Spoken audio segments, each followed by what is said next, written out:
Alhamdulillahilladzi asra abdahu Muhammadan min baladil haram ila baladil Quds. Asyhadu an la ilaha illallah wa asyhadu anna Muhammadan abduhu wa rasuluh. Allahumma salli wa sallim wa barik ala sayyidina Muhammad wa ala alihi wal mahdi khalifatihi wa sallim. Puji syukur kepada Allah, karena dialah kita bisa berkumpul pada siang ini. Ini udah siang apa masih pagi, Pak? Udah siang. Siang malam itu pertanda bahwa ada yang mengatur. Berarti ada Allah. Dan dia mengatur ini hanya untuk sang kekasihnya Nabi Yuna Muhammad sallallahu alaihi wasallam. Maka karena asbab beliaulah kita duduk tidak menyembah kecuali kepada Allah Subhanahu wa taala. Pantaslah kiranya kita mengucapkan salam rindu, salam terima kasih kepada Rasulullah sallallahu alaihi wasallam. Allahumma salli wa sallim wa barik ala sayyidina Muhammad. Yang sama-sama kita hormati, ta'zimi Paman Birin, yang hari ini saya kaget beliau pakai sepatu. Semoga Allah memberikan sifat as-sabar kepada beliau. Innallaha ma'as sabirin. Tapi sabar itu ada dua, Paman. Ada sabar nafsiyah, ada sabar ruhiyah. Jangan minta yang pertama, mintalah yang kedua. Karena sabar nafsiyah tidak ada yang kuat. Sabar terhadap gejolak jiwa, nggak ada yang kuat. Kenapa orang mengatakan sabarku ada batasnya? Itu sabar pada jiwanya. Karena jiwa tidak sanggup ditempa. Makanya Allah kasih puasa untuk jiwa, itu pun dikasih time, dikasih jam. Mulai dari terbit fajar sampai terbenam matahari. Allah nggak kasih 40 tahun, nggak. Ya. Namun nafsu itu bandel dan dia harus betul-betul dipuasakan. Nafsu ini bandel sekali. Dari awal penciptaan dia sudah sangat bandel. Maka kalau sabar, mintalah sabar ruhiyah, sabar rohani. Sabar rohani itu adalah keikhlasan kepada ketentuan Allah Subhanahu wa ta'ala. Ya.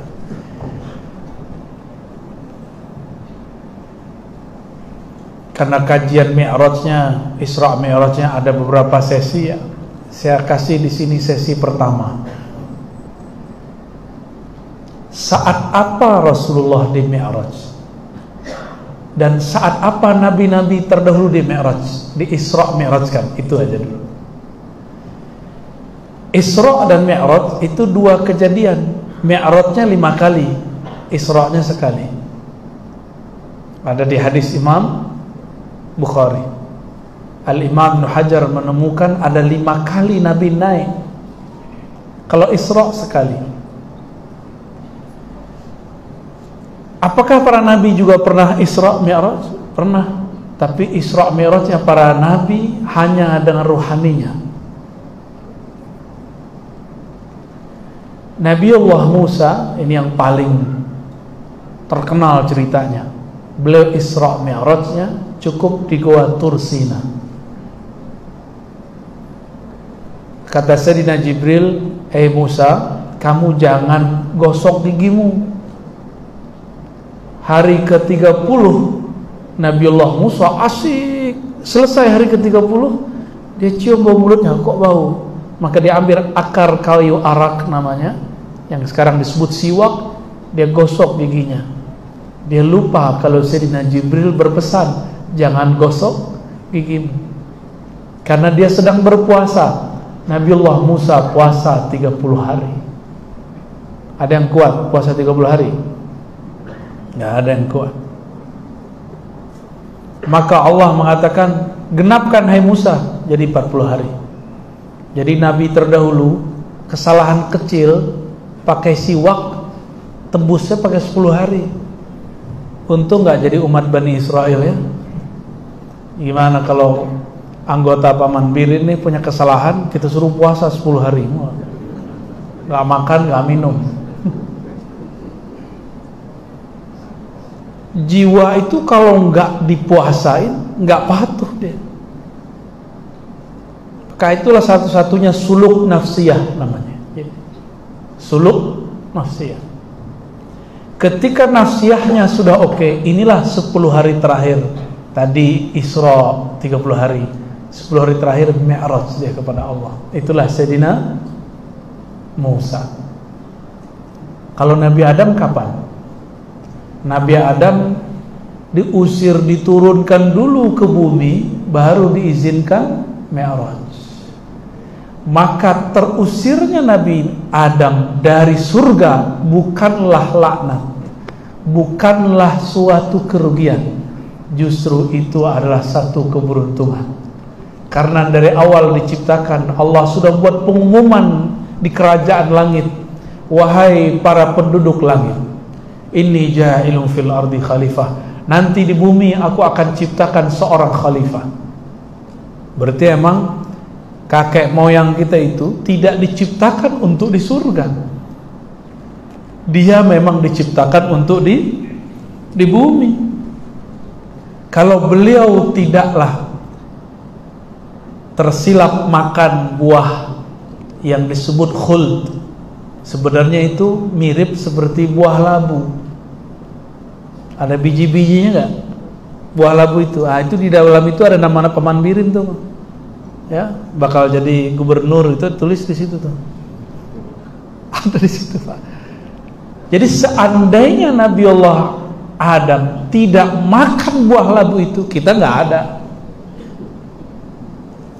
Maka itu zahirnya kesalahan, tapi pada hakikatnya itu satu anugerah.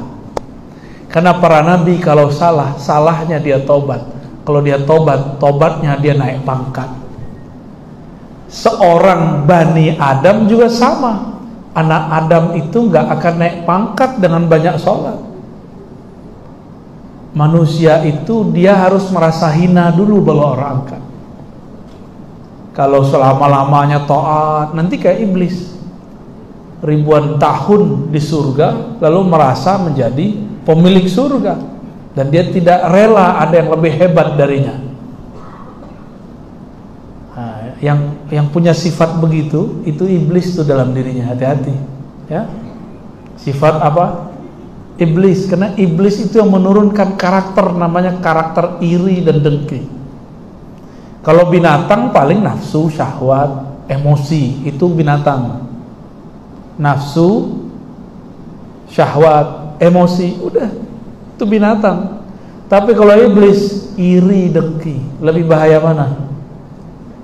Iri, dengki.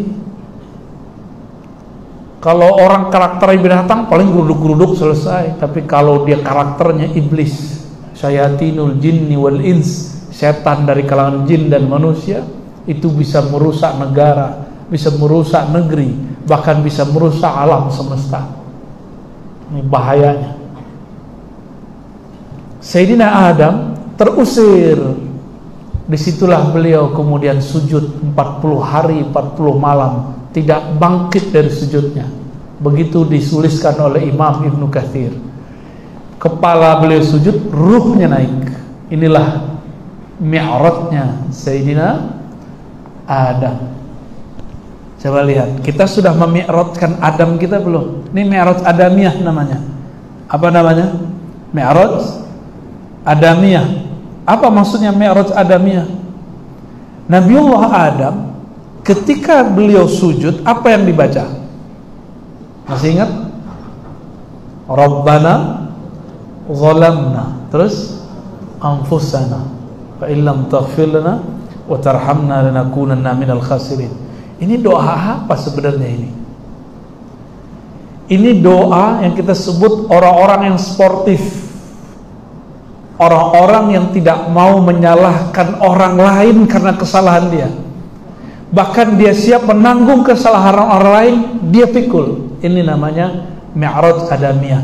Siapa yang punya karakter ini, karakter sportif, ruhaninya sudah mi'raj kepada Allah Subhanahu wa taala. Tapi baru adamnya, sisi adamnya yang naik. Tapi coba lihat nanti ada kesalahan, ada temuan-temuan nih di KPK, nyolain orang, nggak mau kemudian mengakui sendiri. Hati-hati ya. Sebelum keluar, akui dulu di dalam biar diberesin. Jangan kayak main bola pingpong ya. Ini karakter adamiyah ya. Nabi Adam mengerti karakter ini. Ini yang turunnya dari si Habil ke Qabil. Yang membunuh siapa? Qabil dan Habil dapat syariat dari Nabi Adam. Apa syariatnya? Serahkanlah sesajian. Nah, maka sesajian itu syariat orang terdahulu. Kemana ditaruh sesajiannya? Ke gunung. Untuk siapa? Untuk makhluk yang ada di alam semesta. Maka sesajen itu syar'u man qablana, syariat orang terdahulu. Tapi tidak berlaku di zaman ini. Di zaman ini kalau mau sedekah alam, sedekah aja, nggak usah disebut sesajen. Ya. Ini sebenarnya akarnya. Kan lagi ramai sesajen kemarin ditendang, ya. Nabiullah Adam suruh kok Qabil Habil, kamu serahkan yang terbaik dari makanan yang engkau punya. Serahkan, bersedekahlah untuk alam. Maka si Qabil mikir, paling juga yang busuk-busuk mau. Ini hati-hati, yang suka ngasih makanan busuk ke ikan, makanan busuk ke kucing, itu kucing nandain tuan busuk katanya. Serius. Bapak ibu kira kucing gak punya ruh? Dia punya ruh. Bedanya akalnya gak ada. Makanya malu-malu kucing namanya. Itu dulu kucing itu dia ruh dulu. Sebelum kita diciptakan di sini dia dulu ruh. Tapi waktu dia bersaksi kepada Allah, dia tidak berpikir saat itu. Maka Allah ambil akalnya. Jadi dia nggak berhasil di alam ruh. Mi'rajnya nggak berhasil, maka lahir jadi Allah tiupkan bukan jadi jasad manusia, tapi jadi masih mending jadi kucing, nggak disiksa nanti di akhirat. Ada orang lahir tubuh manusia karakternya kucing, lahir manusia karakternya babi. Ulaika kal an'am, mereka itu hidupnya kayak binatang ternak, nafsu, makan, duit, tunjangan kurang ngeluh ya. Telat ngeluh, loh kapan sabarnya ya, berarti belum mi'raj secara adamiyah, Adam. Maka saya mengimbau kepada Bapak Ibu, ini kan abdi negara. Negara ini milik Allah, benar nggak? Jangan pandang ini milik presiden, milik Pak Gubernur, enggak. Ini milik Allah. Ya. Al-ard itu bumi ini yarithuha, ya. Allah wariskan kepada hamba-hambanya yang salihin. Ardullahil wasi'ah, bumi Allah itu luas. Maka yang akan menguasai bumi secara batin itu orang-orang soleh. Soleh itu bukan banyak sholat, bukan banyak zakat. Soleh itu yang lahir batinnya sama, zahir dan batinnya sejalan. Itu disebut salaha. Salaha artinya berkesesuaian, gak tabrakan zahir dan batinnya. Maka Bapak Ibu ini yang betul-betul Allah amanahi ini pasti orang-orang yang kolbunya dan zahirnya berkesesuaian. Insya Allah. Nah, ini namanya mi'raj adamiyah. Ketika beliau mengatakan Rabbana zalamna, ya Allah kami yang salah. Nabi Adam tidak ngomong, ya Allah saya terusir ini karena si iblis laknatullah. Enggak ngomong gitu. Ini bapak-bapak nih kalau lagi ada masalah jangan lempar ke orang, ibu ya.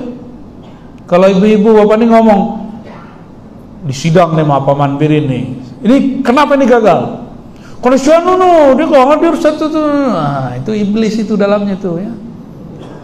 Kalau Mi'raj Adamnya sudah sahih, sudah benar, dia bilang, mohon maaf, minta ampun kami kepada Allah. Gimana kata orang sini? Ulun ya. Ulun mohon ampun kepada Allah, ulun mohon maaf kepada Tuhan. Ini kesalahan ulun. Itu baru sudah jadi Adam tuh. Ya, baru sah keturunan Bani Adam.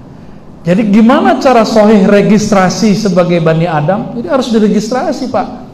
Biar nggak jadi kulaika kal an'am, mereka seperti binatang ternak. Supaya nggak masuk ke barisan binatang ternak berwajah manusia, gimana? Kalau ada kesalahan, pikul sendiri, sportif mengaku, sujud kepada Allah. Itu baru benar tuh Mi'raj Adamiyah. Jadi Nabi Adam pun Mi'rajnya ketika sujud turun dari jannah surga. Kalau beliau masih di surga, ya nggak Mi'raj. Karena Mi'raj ini kan naiknya ke surga, maka harus turun dulu. Orang kalau biasa hidup enak harus dikasih susah dulu baru tahu bahwa hidup dia enak. Berpuluh tahun kita hidup tanpa pandemi, kita merasa itu nggak nikmat, padahal itu nikmat. Maka Allah murka, Allah ingatkan kita supaya bahwa satu hari sebelum pandemi itu nikmat sekali. Sekarang sudah pandemi, kemana-mana harus jadi ninja ya. Mau senyum, apa yang dilihat Pak? Ayo senyum Pak. Ibu senyum. Saya nggak ngerasa Bapak Ibu senyum. Ayo senyum lagi. Ya, nggak kelihatan senyumnya. Tapi ini takdir kita sudah. Kita terima, kita ridho kepada Allah. Betapa aneh orang percaya kepada Allah tapi tidak ridho kepada Allah Subhanahu wa taala. Itu Nabi Adam. Kalau Nabi Musa tadi apa? Kenapa dua nabi ini yang saya sebutkan? Karena dua nabi ini pernah berdebat. Sudah pernah dengar ceritanya? Mungkin yang sudah sering nonton Thariqat al-Yutubiyah. Jadi dalam Sahih Bukhari itu Nabiullah kita, Nabiuna Muhammad, itu Allah putarkan sejarah masa lalu ke beliau ya. Terlihatlah sedang berdebat Nabi Musa dengan Nabi Adam. Kata Nabi Musa, ini toh kakek kami yang bernama Adam itu, yang karena dia kami terusir dari surga. Kata siapa? Nabi Musa. Dia nggak tahu kalau babeh Adam ini jago debat. Jangankan Nabi Musa, malaikat aja kalah. Apa kata Nabi Adam? Ini cucuku yang katanya bisa ngomong sama Allah tapi nggak ngerti masalah takdir. Maka kata Nabiuna Muhammad SAW, Nabi Adam menang telak dari Nabi Musa, wajar. Yang bisa mengalahkan Nabi Adam cuma Nabi Muhammad SAW. Nabi Muhammad belum lahir, Nabi Adam sudah bermahar nikah kepada Sayyidatuna Hawa dengan bersolawat kepada beliau. Oh, ini menang telak sudah. Benar gak tuh? Jadi di darah kita ini Bapak Ibu ada keberkahan solawat Nabi Adam kepada Nabi Yuna Muhammad untuk dapat menyentuh Sayyidatuna Hawa. Jadi solawat itu bukan kewajiban lagi. Solawat itu adalah diri kita. Karena solawat itulah kita ada ya. Kalau bukanlah karena yang disolawatkan kita nggak sah. Itulah makna kalam-kalam ilhami yang muncul di kolbu para wali. Kalau bukanlah karena engkau wahai Muhammad, tidak adalah aku ciptakan alam semesta. Itu bukan hadis ya. Itu kalam ilham turun ke kolbu para wali. Ini yang dulu pernah dikaji oleh guru-guru kita di negeri ilmu yang belakangan kita sebut kajian Nur Muhammad sallallahu alaihi wasallam ya. Udah jam 1 Paman Birin. Habis ini katanya ke Raudhah ya. Apa namanya? Skumpul ya. Ini waktunya udah habis belum? Udah ya? Dikit lagi.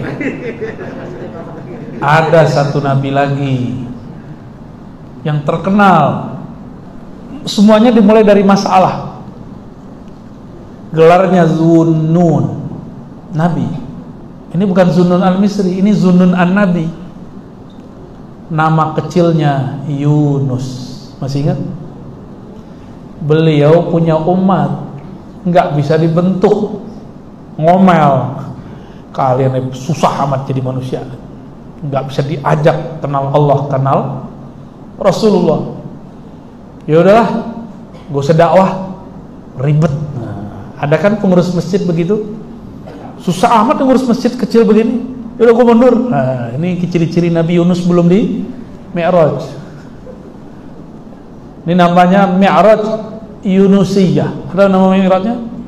Nanti ada buku Pak, saya tulis. Mi'raj Asrar Mi'rajil Anbiya. Kalau dulu Imam Ibn Arabi nulis Fusus Al-Hikam, nanti saya tulis insyaallah Asrarul Hikam An-Nabawiyah. Isinya tentang Mi'raj para nabi. Insya Allah ya. Ini baru insya Allah ya.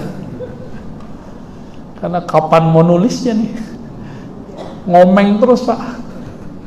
Mungkin sekarang wazifahnya, tugasnya adalah menjelaskan. Semoga nanti ada waktu saya bisa nulisnya.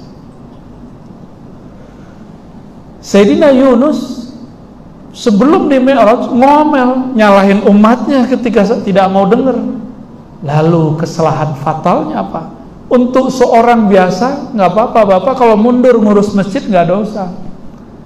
Dakwah di suatu kampung nggak dengerin, mundur nggak dosa kalau seorang mukmin biasa. Tapi ini seorang nabi dan rasul. Nabi dan rasul yang bukan kesalahan bagi orang biasa dianggap salah. Makanya dosa nabi itu bukan dosa. Dosa nabi itu cuma masalah adab.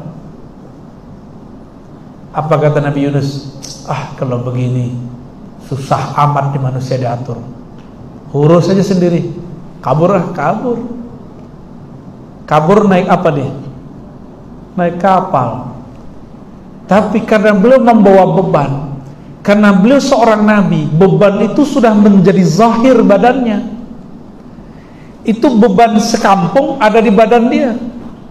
Naik kapal, langsung kapalnya oleng. Itu aneh kan? Itu sebenarnya bagian dari mukjizat beliau. Tapi dilihat badan Nabi Yunus ini kurus, kok oleng. Maka sang nahkoda membuat semacam apa tuh namanya, undian. Siapa yang kena undian dilempar. Dibuat undian pertama, terakhir ke Nabi Yunus. Si nahkoda kenalnya orang soleh, badannya kurus, gak mungkin dia yang memberatkan kapal. Yaudah, pulang, putar. Di dalam itu ada sekitar 40. Terakhir tetap ke Sayyidina Yunus. Gak percaya juga, ulang lagi ketiga, masih ke Sayyidina Yunus. Maka kata nahkoda, mohon maaf Tuhan, walaupun badan engkau kurus, wajah engkau wajah orang soleh, mohon izin, hasil kesepakatan bersama, engkau dibuang ke laut. Beliau bengong, gak bisa lari ya. Lari dari darat ke laut, di laut ternyata Allah kemudian kerjai. Tapi Allah jika mengerjai seorang hamba, itu adalah cara sayang Allah kepada hamba. Maka ini buruk secara zahir, dibuang ke laut ini buruk secara zahir, bener gak? Coba nih, Paman Birin saya ajak ke laut. Di tengah-tengah saya bilang, Paman, turun. Wah, bisa stres itu. Tapi untuk Nabi Yunus itu sebuah keberkahan. Kalau nggak ada kejadian pelemparan, maka beliau tidak akan bersuluk 40 hari. Mi'raj Yunusiyah. Saya sebut suluk nuniyah. Nah, ini namanya. Apa nama suluknya? Suluk nuniyah. Nanti Buya Musa tolong dicatat itu ya, biar dijadiin buku ntar. Suluk nuniyah. Nun itu sesuatu yang jauh sekali. Tapi nun itu adalah nur. Masuk ke dalam, Allah kirimlah ikan. Ikan itu kan bertasbih, dia mendoakan semua pendakwah. Jadi saya ini kalau tulus kepada Allah, saya didoakan ikan, Bapak Ibu. Bapak Ibu mimpin negara nih, mimpin negeri ini, tulus didoakan yang di langit sama yang di bumi. Bedanya, kalau orang yang alim dan mengajar, ikan aja ikut mendoakan. Kalau Bapak nggak masuk. Kecuali jadi orang alim dulu. Mau ngajar atau nyokong orang alim, masuk dia. Masuk dapat doa dari mereka. Maka ikan tahu, disebut al-hut, ikan yang besar sekali. Langsung dia nangkap, ditangkap, gelapnya bukan main. Ya, perut ikan ada lampunya nggak? Nggak ada lampunya. Ya, berlendir, nggak bisa ngelihat apa-apa. Di saat itulah Nabiullah Yunus, nun yang ada dalam dirinya, nur, itu kemudian hidup. Itulah yang disebut Zunnun, yang mempunyai nur Muhammad di dalam dirinya. Itulah yang bercahaya. Itulah yang kemudian membimbing lisannya mengatakan La ilaha illa anta. Setelah itu ada doa yang dibaca oleh Nabi Adam, La ilaha illa anta subhanaka inni kuntu minaz zalimin. Sama gak dengan Nabi Adam? Rabbana zalamna, ya Allah, aku yang salah. Inni kuntu, sungguh akulah yang zalim, ya Allah. Bukan umatku yang bodoh, bukan umatku yang tuli, aku yang gak becus ngurusin umat. Maka pemimpin umat, pemimpin negeri, jika umatnya salah, dia salahkan dirinya. Maka orang ini sudah sah menjadi pewaris Mi'raj Yunusiyah. Suluknya suluk nuniyah, amalkan la ilaha illa anta 40 hari 40 malam. Itu zikirnya, la ilaha illa anta, tiada yang berhak disembah kecuali Engkau ya Allah. Inni kun subhanak, maha suci Engkau ya Allah. Inilah Mi'rajnya, Isra'nya ini di sini diperjalankan rohaninya oleh Allah. Kata subhana menunjukkan perjalanan yang hebat. Inni kuntu minaz zalimin, ada pengakuan. Maka para nabi sukses jadi nabi karena dia mengaku salah. Jika ingin jadi pewaris para nabi, mulailah mengakui kesalahan di hadapan Allah. Jika ingin menjadi pewaris para rasul, mulailah mengaku sportif di hadapan Allah Subhanahu wa ta'ala. Allah bukakan, Allah bukakan ya. Tuh 3 tuh Mi'raj ya. Ini saya bingung tadi mau ngaji apa ya. Tawasul aja sama para nabi. Turunlah ilmu ini. Alhamdulillahirabbil alamin. Silakan diamalkan 2 doa ini. Rabbana zalamna anfusana wa illam taghfir lana wa tarhamna lakunanna minal khasirin. Ini boleh dibaca di salat taubat saat sujud. Ini enggak bid'ah. Jadi selesai kita baca subhana rabbil ala wa bihamdi, baca ini. Rabbana zalamna anfusana wa illam taghfir lana wa tarhamna lanakunanna minal khasirin. Pengakuan, ya Allah yang salah kami. Kami banyak salah setiap hari. Yang kami harap cuma ampunan Engkau. Allah kan Maha Pengampun, gak usah khawatir. Ya. Dan yang kedua, kalau Nabi Adam, kalau Nabi Musa la ilaha illallah zikirnya, itu udah biasa. Kalau Nabi Yunus la ilaha illa anta. Ada rahasia di lafaz anta, tapi tidak mungkin kita jelaskan sekarang. Kalau syukur, kalau mujur, kalau beruntung, kita jelaskan nanti ya.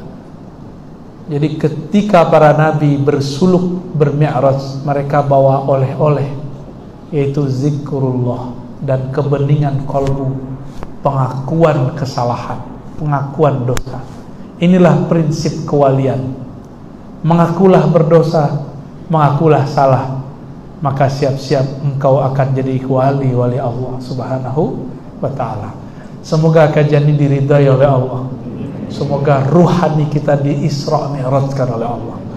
Jika umur panjang kita membersamai imam akhir zaman yang dia ruhaninya dan fisiknya juga diislah dengan mi'raj oleh Allah Subhanahu wa taala. Amin ya rabbal alamin. Untuk semua yang bekerja untuk negeri ini, mari kita bacakan surah Al-Fatihah. Alhamdulillah. Ar-Rahmanir Rahim. Iyyaka na'budu wa iyyaka nasta'in. Shiratal ladzina an'amta 'alaihim ghairil maghdubi 'alaihim waladdallin. Salam cinta hormat dari saya. Selamat bekerja, selamat jadi orang yang amanah dan adil. Assalamualaikum warahmatullahi wabarakatuh.